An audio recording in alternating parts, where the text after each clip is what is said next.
Okay, y'all, so when I say that Elgin has lost his mind, he has lost his mind. Did y'all notice that he had 3 actual bottles of blood? He done sat there and drained himself of 3 bottles of blood, and one of them looked like it's in a soda bottle. I can't. What is up, y'all? What is up? It is your girl, EJ, the TV Junkie, back with another quick thoughts over from episode 9, y'all. When I tell y'all that this show has me in a chokehold, it has me in a serious chokehold, and I want more answers. Yes, we got some answers on this particular episode, but I don't feel like it's enough. I feel like they are setting us up for something crazy to happen in this finale. And when I tell y'all that I was looking at Elgin with the serious side eye, how you just gonna drain yourself of all this blood? You literally have it in one big jar. You have another jar of it, it looks like, and then you have a soda bottle full of blood. Like, Elgin, what are we doing right now? And the way Fatima was over there looking at the blood like she really wanted to drink it, I was like, girl, you know you want to drink it and feed that demon baby, because what else are you going to do at this point? He is not going to let you go. The way that Elgin comes in there and is like, look, you are not a prisoner here, I would have been like, okay, well then let me go then if that's the case. But no, she is a prisoner, Elgin. Like, you really need to look up the term and find out what it means to be a prisoner, because you're literally keeping her hostage at this point. So y'all, when Elgin told Fatima, go ahead and just drink just a little bit, you've literally helped me since I've got here, I'm like, bruh, what are we doing right now? And when she drunk a little bit of that blood, I mean, she was ready to tear it up, y'all. I said, here we go. We done created a monster. Well, I mean, technically somebody else created a monster, and they are definitely feeding it. Now, another thing about this whole situation with the blood is that he tells her that the only reason why you did what you did to Tilly was because the baby was scared and you weren't feeding the baby. So how is that a good thing? Like, how is Elgin really rationalizing this thing? Fatima is telling him that there is not anything good about this baby, that something is wrong. But Elgin is like, nah, you just need to feed this baby. So is that what we blaming it on, Elgin? Like, is that what we're doing right now? As we predicted, Victor is having a full-blown meltdown, blaming himself for his mom's death, blaming himself because he was the one who told her about the boy in white. And of course, Tabitha is here trying to console him.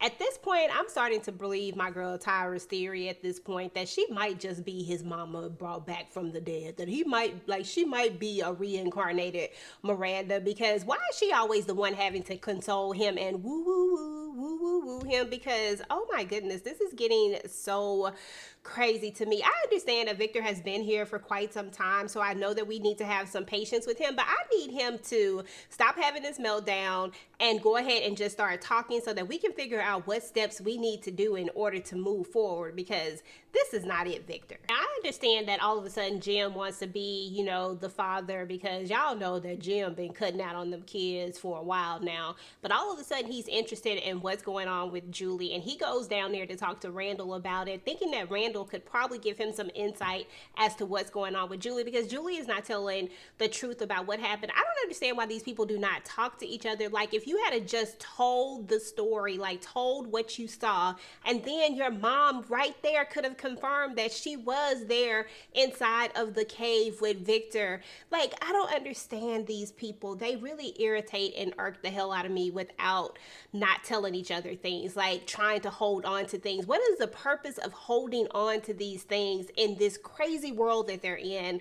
It makes no sense to me. But anyway, he didn't get nowhere with Randall, as we knew he wouldn't. Randall said he got his own ish to deal with, and he ain't got time to be messing with him, okay? Period. Now, meanwhile, we got Donna, who is over here reminiscing about Fatima, because she really don't want to have to tell it, but she said that she was going to tell it, but she's having all of these flashbacks, and the only thing I can really think about is, why is there so many people in this colony house? There is no way I would live at colony house. The minute somebody freaks out and opens one of those windows or does something stupid, then we all out of here, just like it did actually happen back in, what, season 1, season 2. So no thank you. It's too many people in there for me. I wouldn't stay there at all. I would have to stay down in the town in one of them houses where I could have a little more control. But overall, she's just thinking about all the good times that they've had. I'm really thinking at the end of the day, you know, she's not going to end up telling. She loves Fatima way too much, and I think she's gonna let this go. Now, y'all, one of the funniest moments of this entire episode, because you don't typically get a whole lot of funny moments, but when Boy goes off at the monster at the window, because she knocks on the window talking about about you okay in there. Boyd pulled out that blicky and he was ready to get at her, and Ellis had to pull him back, talking about get away from the window. But Boyd does tell Ellis about his situation because he's been holding on to this secret for a while, because he's known for a while that he has a early onset of Parkinson's, and so it's getting a little bit worse because this time something was going on with his walking. Lately, most of the time it's usually his hand shaking.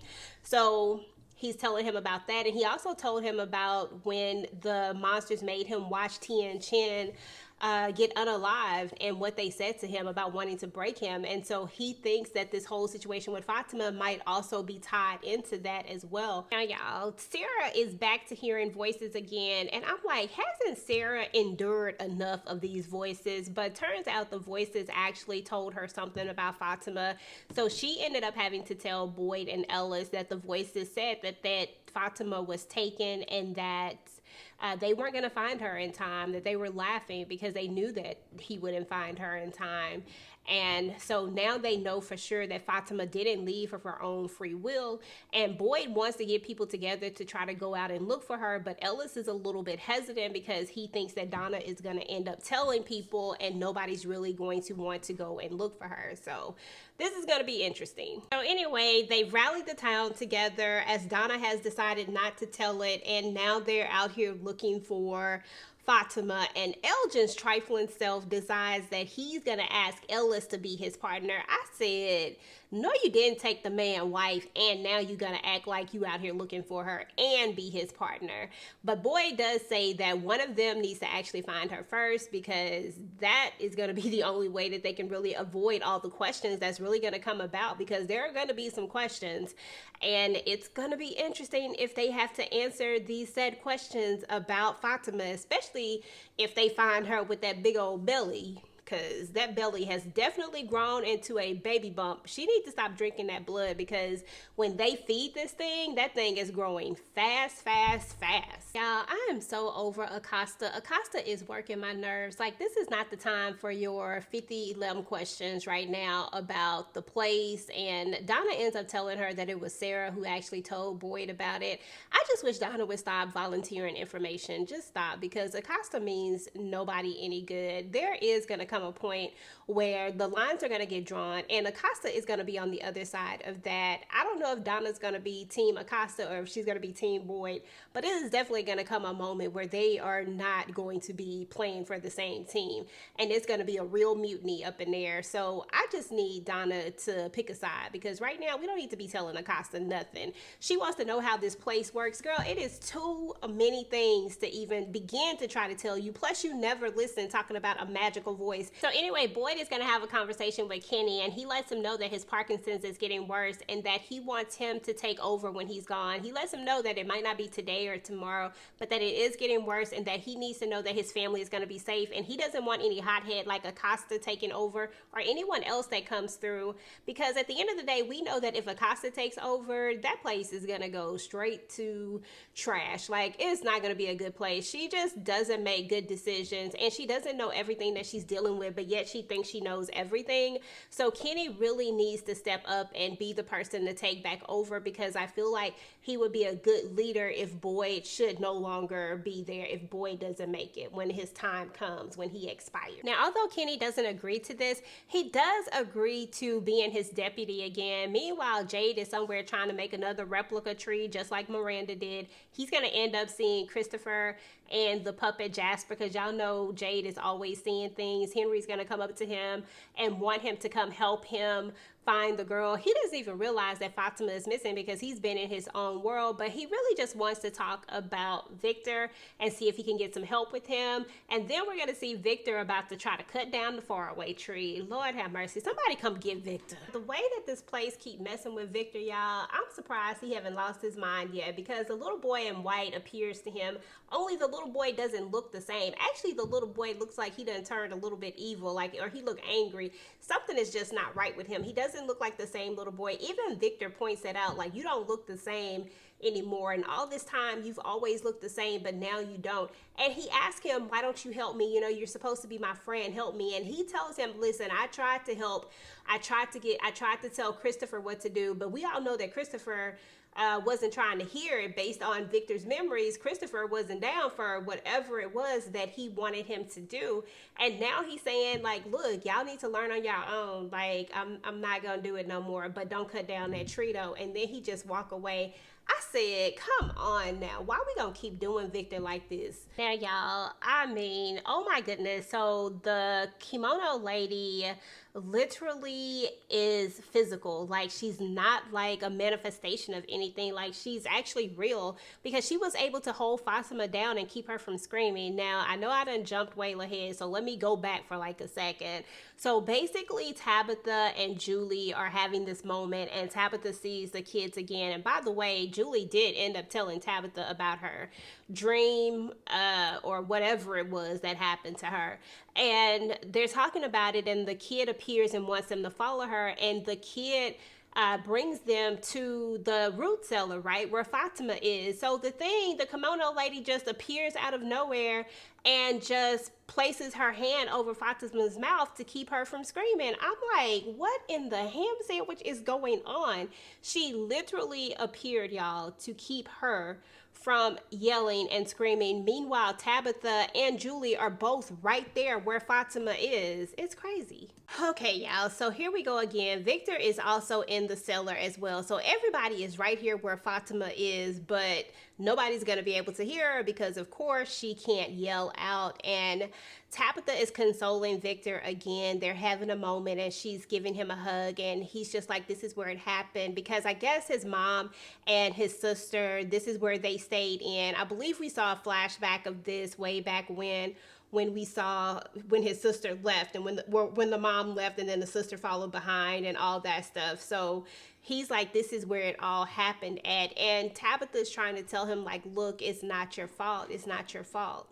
Then last but not least, y'all, it looks like some of y'all might be right about this whole situation with Tabitha, because why did she all of a sudden have these memories flood back to her where it was like she was remembering everything that happened that night with Victor's mom? It's like she had her memories. Now, either she truly is a reincarnation of Miranda and she is actually Victor's mom, or some other weird stuff is happening. I don't know, but it's crazy, y'all. Like, she remembered everything about that night, about Miranda leaving and then trying to get to the tree. But then, of course, that monster, y'all know, that one that they ended up unaliving, the only monster that they have unalive, the scary looking, crazy dude looking one.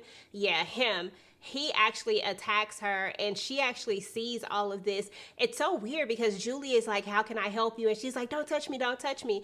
And then when Victor comes out, she kind of wants to reach for his hand, and she pulls back, and then she kind of reaches for her hand. Y'all, it was a moment. And then the episode ended, and I'm like, no, we need more. So y'all already know that episode 10 is going to be a doozy. I cannot wait to see what we're going to find out on this season finale, y'all. Is Tabitha actually a reincarnation of Miranda this entire time? Is that why she has such a close relationship with Victor? Is that why she's able to calm him when other people are not able to calm him down? And dang on it, like, how did Tabitha end up being reincarnated? Has she been reincarnated before? Has she been here before? Like, is she able to, since she was the one who got away last time, is she able to get away and then somehow come back? Like, how did she end up with kids? Like, it's just so many questions, y'all.